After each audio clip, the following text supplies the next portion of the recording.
আসসালামু আলাইকুম। আপনারা দেখছেন নলজোর টেলিভিশন। সুনামগঞ্জের জগন্নাথপুর উপজেলার শাহজালাল কলেজ তহবিল হতে প্রাপ্য 5 বছরের বেসরকারি অংশ ভাতাদি এবং 8 বছরের বকেয়া প্রভিডেন্ট ফান্ড পরিশোধের দাবিতে বৈষম্যের শিকার শিক্ষকদের মানববন্ধন কর্মসূচি অনুষ্ঠিত হয়েছে।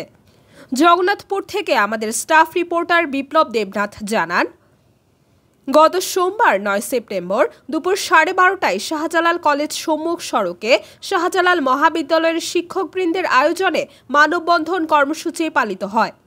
এ সময় বক্তব্য রাখেন কলেজের সহকারী অধ্যাপক মোহাম্মদ এনামুল কবির, প্রভাষক শিব্বির আহমেদ, রিঙ্কর চন্দ্র রায়, দেবাশিস রায়, মোহাম্মদ হাসানুজ্জামান খান, মোহাম্মদ আবু তাহের রানা, মাহমুদ সুলতান, মির্জা আমিনুল হক, মোহাম্মদ জহিরুল ইসলাম, মোহাম্মদ মহিউদ্দিন, শারীরিক শিক্ষক জুটন তালুকদার, প্রদর্শক মোহাম্মদ আমিরুল ইসলাম। মানববন্ধনে বক্তারা বলেন, বেসরকারি শিক্ষা প্রতিষ্ঠানের নিয়ম অনুযায়ী গভর্নিং বডি কর্তৃক 35% দেওয়া হতো, বেতনের বেসিকে 35% দেওয়া হতো, কিন্তু আমরা 5 বছর যাবৎ কোনো ধরনের টাকা পয়সা পাই নাই, ওইগুলো বকেয়া রয়ে গেছে। প্রত্যেক বেসরকারি প্রতিষ্ঠানের সরকারি নিয়ম অনুযায়ী প্রভিডেন্ট ফান্ডে রাখার কথা, কিন্তু দীর্ঘ 8 বছর যাবৎ কোনো ধরনের প্রভিডেন্ট ফান্ডে কোনো ধরনের টাকা যায় না। আমরা বারবার কর্তৃপক্ষকে এই বিষয়ে অবগত করেছি, কিন্তু আমরা হতাশ হয়ে আজকে রাস্তায় নামতে হয়েছে। শিক্ষার্থীদের কাছ থেকে প্রতি বছর ভর্তি ফি, প্রশংসাপত্র ফি বাবদ বেসরকারিভাবে প্রচুর সংগ্রহ হয়, যা থেকে গভর্নিং বডির রেজুলেশন অনুযায়ী শিক্ষকদের বেসিক বেতনের 35% হারে বেসরকারি অংশ ভাতা দেওয়ার কথা থাকলেও তিনি বিগত সেপ্টেম্বর 2019 সাল থেকে বর্তমান পর্যন্ত প্রায় 5 বছর ধরে কোনো ভাতা দিয়ে প্রদান করেননি।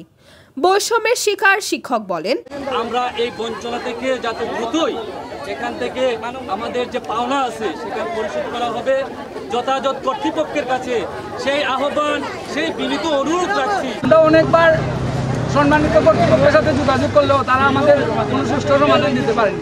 তাই আজ আমরা শান্তিপূর্ণভাবে আমাদের এই আমরা যে বৈষম্যের শিকার হচ্ছি সেটা জনসম্মুখে আমরা এটা উপস্থাপন। বিভিন্ন সময় শিক্ষকদের পক্ষ থেকে ভাতা দিয়ে প্রদান করার দাবি জানানো হলেও তিনি নানা ছলছাতুরির আশ্রয় নেন, কখনো কখনো ভয়ভীতি প্রদর্শন করেন। কলেজ পর্ষদ থেকে প্রতি মাসে বেসিকের 10% করে প্রত্যেক শিক্ষকের প্রভিডেন্ট ফান্ডে জমা হওয়ার কথা থাকলেও কারো ব্যাংক অ্যাকাউন্টে এসব টাকা জমা হয়নি। শিক্ষকরা আরো বলেন, বঞ্চিত হয়ে আসছি, তারপরেও আমরা আমাদের দায়িত্ব থেকে সরে যাইনি। আপনারা জানেন উপজেলার মধ্যে এই শ্রেষ্ঠ প্রতিষ্ঠান হচ্ছে শাহজালাল মহাবিদ্যালয়, যেখানে দিনের পর দিন ভালো রেজাল্ট আমরা করে যাচ্ছি, কিন্তু এর বিনিময়ে আমরা তহবিল থেকে কোনো ধরনের সুযোগ সুবিধা আমরা পাচ্ছি না। এই কলেজে এখনো পর্যন্ত কোনো অডিট কমিটি নেই। কত টাকা আয় আসে, কত টাকা ব্যয় আসে আমাদেরকে দেখানো হয় না। আমরা যে বৈষম্যের শিকার হয়েছি, আমরা যে বঞ্চনার শিকার হয়েছি, সেই বঞ্চনা যাতে জগন্নাথপুর উপজেলা তথা সারা বাংলাদেশের কোনো কলেজের শিক্ষকরা শিকার না হয়। ব্যাংকে অ্যাকাউন্ট খোলা হয়েছে, সেই অ্যাকাউন্টে মাত্র তো 500 টাকা, সেই 500 টাকা কমতে কমতে শূন্যের কোটায় চলে যাচ্ছে। কিন্তু দীর্ঘ 8 বছর ধরে আমাদের কলেজ প্রশাসন থেকে যে প্রভিডেন্ট ফান্ড নেওয়ার কথা ছিল সেই ফান্ডটি এখনো যুক্ত হচ্ছে না।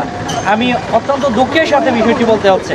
বিগত 2016 সাল থেকে শিক্ষকদের নির্ধারিত ব্যাংক হিসাব শূন্য রয়েছে, যা খুবই অমানবিক।